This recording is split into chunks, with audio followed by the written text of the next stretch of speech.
Hello, welcome back. This is the Luckbox Podcast. I'm back with Paul. Hi. Thanks for coming Hi. back. I know you've been halfway around the world. Hi. Maybe the whole way around the world. At this stage, it feels like it. Yeah. Do you know what time it is? Do you know what day it is? You've probably lost a day somewhere. I vaguely remember what month it is. Okay.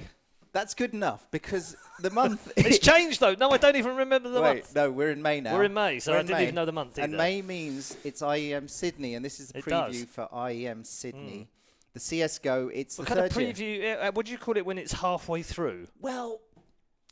Post-preview? Okay, don't mess up my introduction. Oh, sorry. God, you're always messing up my introductions. Well, but the final doesn't begin till Friday. This is Wednesday. Well, Wednesday night if it's Australian time. So the fans don't get into the arena until Friday. Correct. So that is the real start. Oh, so that's when it really starts. So what's all this other stuff that's going on right now with the group stage? I don't know. They're just preliminaries. Right. Okay. Preliminary rounds. I've been watching some of this. Okay. Yeah, I've been watching some of it. It's an interesting event. It is an interesting. I mean, I always like IEM Sydney because it's got a great crowd and obviously a great community come together. But what I also like, and I'm not going to start with teams this time. I'm going to start with talent. There are 7 Australians as part of the talent team, and I like that. It's something ESL used to do back in the day when I was, 2012, 2013, something like that. They would go to an arena or an area around the world, and they would then find local talent, and it would be the best local talent, and they would bring them in. And these guys and ladies had never done a big international LAN before. So it was an opportunity for them to come in. Maynard, for instance, in StarCraft, was one of those casters back in the day who'd only ever done Australian stuff. And we'd kind of watched a little bit of him, and we all thought he was really good. And then we did Shanghai, so it was local region. We were able to bring him out. It was cheaper. That was back in the day when we were trying to keep costs down. Was actually quite a good thing to do, right? Because you'd employ local, and then you'd sprinkle a few international in it. I like the fact that ESL have gone back to this. I don't know if it is for cost. I hope not, because that would be a bad thing, wouldn't it? I think it's more because they genuinely want to just mix it up a bit more. And the fact that they've got one observer who's Australian, they've got 2 panellists. Obviously, Sponge kind of counts as an EU now these days. No, he's Australian. But he is Australian. Yes. Because he still says cash instead of cash. So he's definitely Australian. Sniper, ex-Vox Eminor and Immunity, and I think he might have been even in Exile back in the day. But he's also on the analyst desk this time as well. And then there are four commentators. Yeah. From Australia, all doing IEM Sydney. So I think that's really cool. I thought I've heard a lot of Australian voices. We've had it on in the background. It's not just Sponge doing all the jobs. Well, that's great, because me as a viewer... G'day, mate. Welcome to IEM Sydney. Let's get some analytical stuff from Sponge. Me as a viewer, if I'm seeing an event in another country, I want to feel like it's coming from that country. So I appreciate agree. But at the same time... It's a fine balance, right? So we went to Mumbai, and there was some talk about, do we put Hindi inside the arena during the matches and then come back to the panel English in between? And there was a little bit of discussion backwards and forwards about, as you well know, most people in India speak decent English. So it's easier to do English in the stadium all the way through, but there is an element of, are we not disrespecting, but should we pay homage and should we make it easier for that talent, that Indian talent, to come through? Now, all the Indian casters and analysts were all there. We worked alongside each other, doing their own stream. As far as I know, they did a great job. Every time I walked past, it sounded like they were having great arguments on the panel, so that's good. But they didn't get any exposure on the international stream, and that it's a little bit sad. I wish we'd had at least one of those guys on the mainstream, because then they kind of get that international recognition, right? Same with the Australians, but also the South Africans. I've worked with a lot of South African, some great talent down there, but they've all had to leave in order to go and make a career. Quick shot at Riot, obviously. There's Sam out there, Sam Wright, who's had to literally fly her wings and leave South Africa and try and do international stuff. Barry Luzardo's down there as well. He's had to go off and do WESG and all sorts of other stuff. So it's frustrating for me to watch that kind of talent be really cool and really great, but not be able to do something when an international thing rolls into town, right? Difficult with South Africa because they haven't had one yet, but Australia have. And I like the fact that ESL have embraced that and given plenty of new people a chance. I say new because some of these guys have been doing it 10 years in Australia. So, new to us in terms of international. So that was the big thing for me about IEM Sydney. All right. Not so much. There are, I think, Greyhound and Chiefs are Renegades, there, and Renegades, obviously, but Renegades kind of sucked yesterday. Did they? I did. thought they were the Great Hope. I mean, they were, and Greyhounds are playing right now. Sorry, this is going to go out in a couple of hours. They were doing all right against Heroic. Yeah, Renegades lost to Nip, and then they lost to Mouse. So they're done. They're out. Yeah, and you could get Mouse versus Big against each other for a place in the last 6, which would be to play in the stadium. Now, they've already played in round 1. Okay. And Mousesports lost narrowly to Big. That was close, yeah. 16-14, I think. Overtime? No, not overtime. They didn't quite make 16-14. So Liquid, Nip are both through, and then one of Mousesports, Big, or MVP. Now, I can't, all due respect to MVP, even though they beat United, I can't see them beating Big. No. And in Group B, Energy won against FaZe, and MIBR won against Fnatic this morning, this morning our time. And now and this is why I think it's good that we've got Australian talent, because I think they're the only ones going to be there in the arena.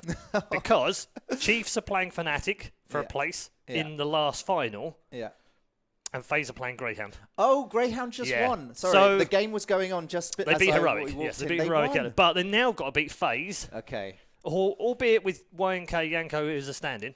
Have they not got their players back? They had they've got Adren as their... Adren's in the team, and Yanko's playing as well for the second tournament. Yeah. I think he stood in for Guardian at Starladder. Okay, but they're not. They're not full strength. Not full strength. But I think FaZe should come through against Greyhound, and Fnatic should beat Chiefs. If that happens, neither Australian teams win. But if both Australian teams win, they play each other for a place to play in the last 6 inside the arena, which would be amazing. So you'd have 2 German squads. Or German orgs, which means and one 2 German Australian team and 2 Australian orgs playing each other. So it's panning out quite nicely.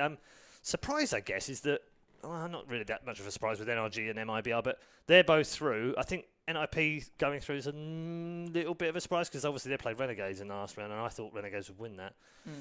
But NIP playing well, and Liquid, obviously, I think. Well, Liquid are the favourites. Yep.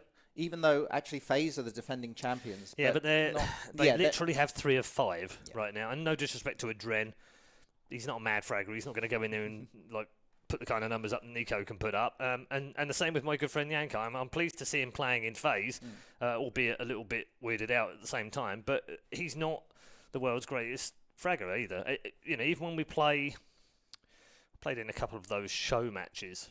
They should be called slaughter matches, actually. And you played in it? Yeah, I played in a couple with Yanko in the team. And he carried us in those games. Okay. But even then, he couldn't carry us hard enough. So, bless him. I don't think anybody could have done that, though. I'm not sure anybody in the world could have carried you hard enough. No. But you know what I find super cool about this tournament is that really I say anybody could win, but it's a wide field of people who are potentially and it feels like that every time we go down every there. time, and I don't know why. Because Astralis are not there. Yeah, I saw a stat yesterday. Actually, it said amount of $250,000 plus major tournaments attended in the last month. Astralis 0, Yanko 2. But isn't it a bit weird? No. But Astralis, are they ruining the game for everyone? No. For us viewers? No. Are they pulling everyone up because they're so good? In a way, good? look, if you think back, I'm going to use a Formula 1 analogy now, so you'll have to bear with me. If you think back to the early 2000s, right? Michael Schumacher won 5 world championships in a row in the Ferrari. Everything. And everyone said, God, it's so boring. Other than the F1 fans. True F1 fans didn't think it was boring because they were enjoying a moment of pure dominance that they'd never seen since the days of Fangio in the 50s. So they thought it was something unique. And he ended up with 7 world championships, which is still a record to this day. Hamilton might get it, but 7's the world. That's the record. No one's ever won more than 7 world championships. While he's doing it, there's that kind of, oh God, it's Ferrari. Oh God, it's Michael Schumacher. Oh God, it's another boring race. For the F1 hardcore fans, it's not, right? But then let's go back and say, right, imagine a world where he was so dominant that in Hungary, he suddenly said, yeah, guys, I'm not attending.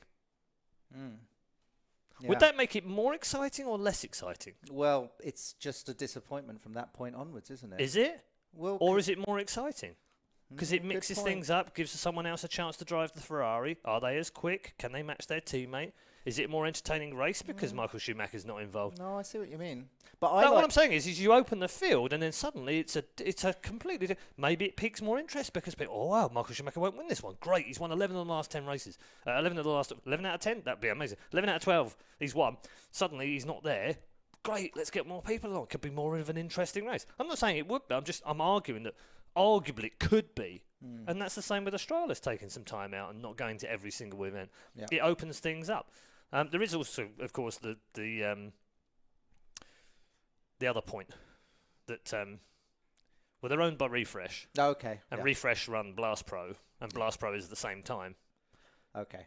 So there is that. The skeptic would say, well, of course they're not IEM Sydney. They're playing their own tournaments. Okay, well...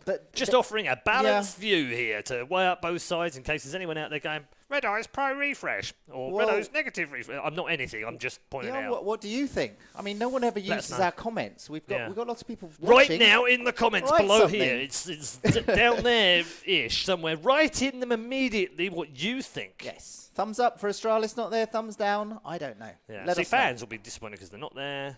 We'll see. Purists will be disappointed because they're not there. I think the viewing figures will tell. We'll see. Yeah. What? I mean, it's not quite as crazy as back in the height of the Navi Virtus Pro days, where we were praying as organisers that those two got to the final because we knew that would give us the most viewership. Yeah. By a long way, by the way. But a FaZe Liquid final? I think that would be incredible. That'd still be really popular. FaZe is a massive org. Liquid is massive. Could be Mouse. Could be Renegades on stage. No, it couldn't. No, can't be Renegades. Could be Greyhound. It's unlikely. Could be Greyhound. It's unlikely. But yeah, we will find out. So stay tuned for all the matches keep watching. Coming up soon. It's fun. Top quality CS.